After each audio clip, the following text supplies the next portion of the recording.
In 1983, personal computers were expensive, and a lot of people couldn't even afford to put one in their home. The toy company Mattel recognized this fact and made it their priority to make a low-price system that could go into every living room in America. But yet, only a few months after releasing it, it was already off the shelves. We're going to learn more about the history of this infamous system, and we're going to try it out for ourselves today on Vintage Geek.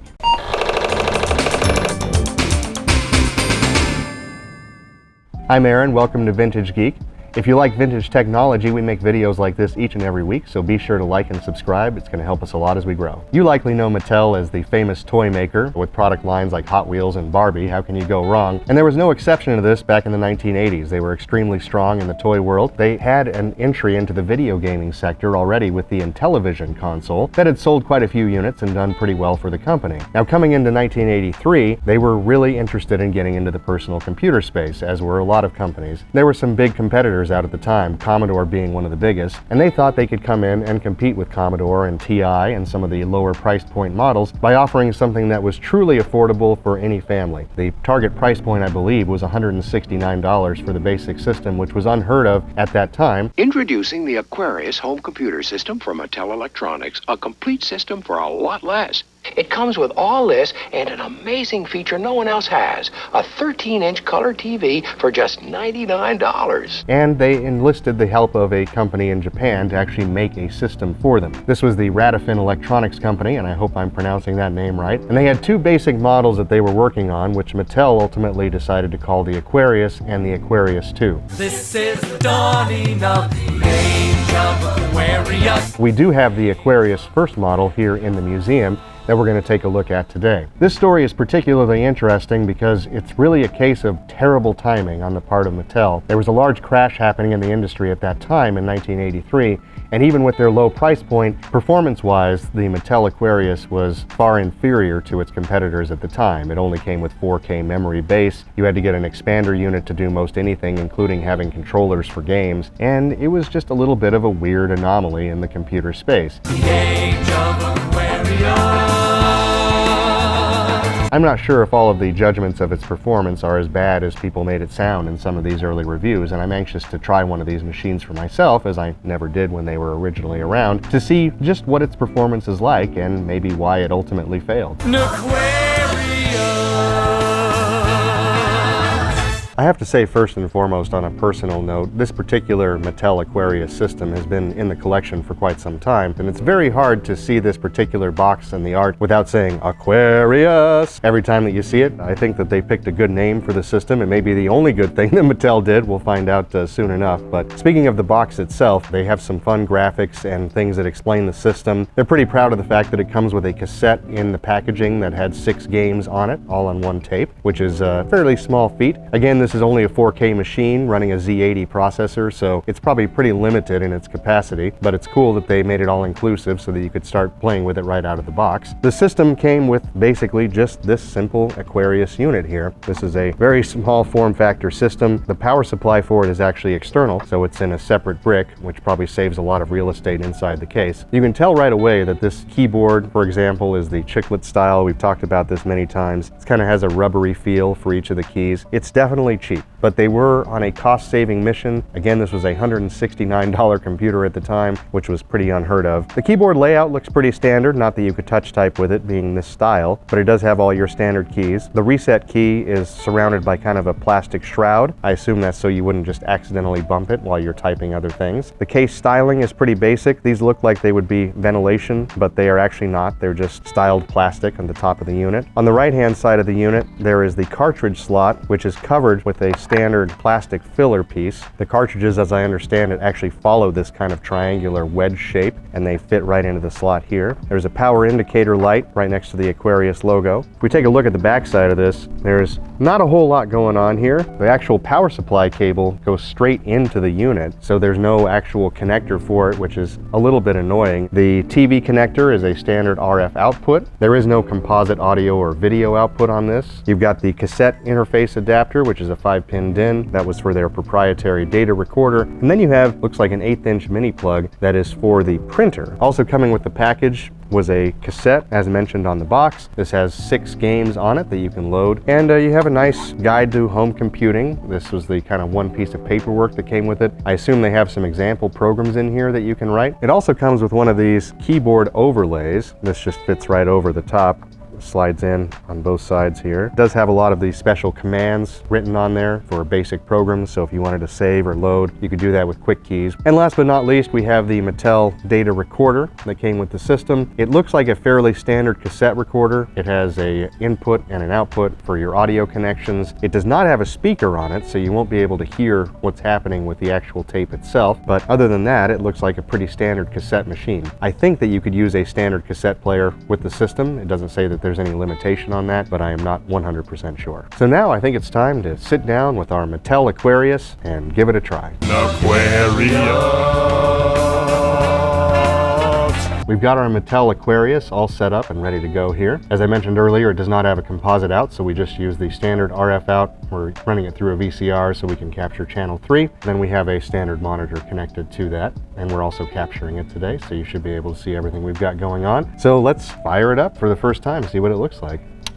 So it looks like we've got a starting screen here that just says basic. Press return key to start. It's also changing the color and kind of the tone in the background. I assume that's their basic version of a screensaver. Kudos to them on that one. Let's go ahead and press the return key. Now this says copyright 1982 by Microsoft, so they did get an actual licensed version of Microsoft Basic, which is pretty impressive. Let's see what we can do with it. Now they've got this manual that we were talking about earlier, the Guide to Home Computing. And in the Guide to Home Computing are a number of different sample programs. They kind of walk you through the basic programming language. Honestly, it's not a terrible book. It's fairly well written from what I've seen so far. What I wanted to do today was try a sample program. This is actually in chapter 11 of the book, and it's simply called Digital Clock. The reason this one came to me in particular was that back when we were doing a video on the Commodore PET, there was a program called Big Time that was supposed to be a digital clock on the screen, and unfortunately our cassette for that wouldn't load, so I never got to see what it looked like. So I'm going to try to program this into the system today using BASIC and the example in the book for Digital Clock. Right off the bat, I can see that this keyboard is going to be challenging for me, as you really can't touch type on it. Thankfully, we do have the shortcuts, and that's on this little overlay on the keyboard. I think the most annoying part of the keyboard is the fact that the space bar is not an actual bar. It's just a button on the left-hand side. That definitely slows things down for me. And being a chiclet style keyboard, there is really no chance for touch typing, which means I'm going back to the Hunt and Peck days, which is kind of a fun flashback. Looks like the BH is the beginning hour variable, according to the manual. They put a simple catch loop on this, so if you try to enter an hour that's over 12, it's just going to go back and ask you the same question again, it looks like. So typically with the poke and peek commands in BASIC, you're actually manipulating a direct part of the memory. You're picking a particular address and you're putting a value directly into that address. When you poke something, you're putting the value in there. If you peek, you're looking at what's in that particular address. These particular 2 poke commands apparently create the actual colons for the hour and the minute. Looks like based on the rem command, this next section is going to be the actual loop that creates the clock movement. This line's interesting because it looks like it's going to be creating a tone every 5 seconds. So basically, whenever this variable is a multiple of 5, then it initiates this little sound. Line 236, it says the loop is changing the string values of the array elements back into numbers. Then it adds 48 to convert those number values to character codes that can be poked into screen positions. This is really a rudimentary way of making a clock show up on the screen, but I'm really interested to see what this is going to look like. All these data points are actually just coordinates on the screen for different elements of the clock face, apparently. Okay, all the lines of code are in. My hands are sore from dealing with this chiclet keyboard this whole time. I'm just going to put in 2 for the hour, about 12.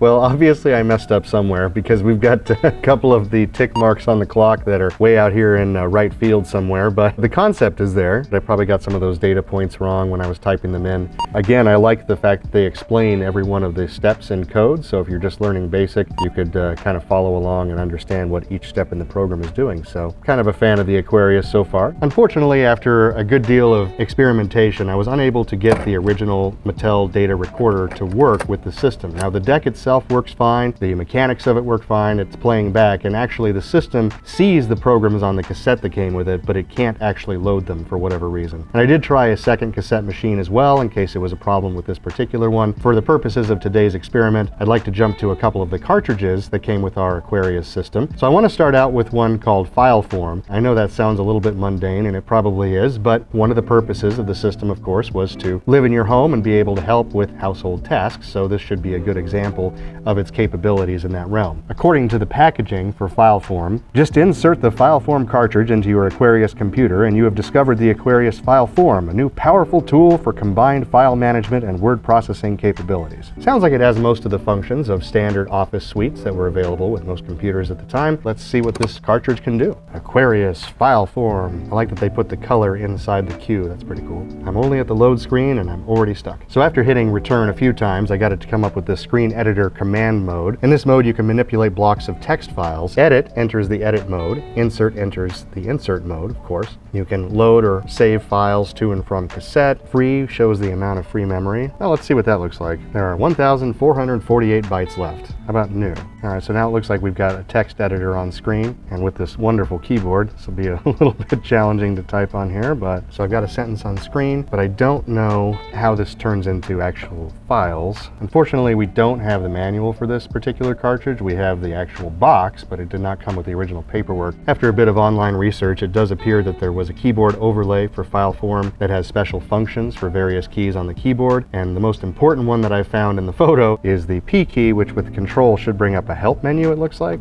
Aha, screen editor insert mode. The only thing is, this all seems to be part of the screen editor software and not the actual filing software. Unfortunately, the only thing I found online was an image of the actual manual itself. If you do have a copy of the Fileform manual and you're watching this video, reach out to us in the comments below, because that would help us a lot just trying to figure all of this out. But that's probably going to wrap up our use of the Fileform system. It looks like there's some good capability here. We just need to learn a little bit more about how to use it. At the moment, the only other Aquarius cartridge we have in the library is a game called Snafu. Now, we do have this one in its original box and packaging, which is great. We got the keyboard overlay for it as well, which is going to help us be able to use the software. Sharpen your reflexes, choose your game. In trap games, keep your trail moving. Get as much territory as you can, block opponents' trails, collide with anything and you're out. Or play bite games, move around obstacles, bite off your rival's tail. The last to survive wins. There's 16 different varieties of gameplay. That's pretty cool. They have a lot of different varieties on the cartridge, so anxious to try this out. Aquarius Snafu. So I guess I'm going to go with game variation 1 just to see what's going on here. How many rounds? Well, let's start with 1 round and see what happens.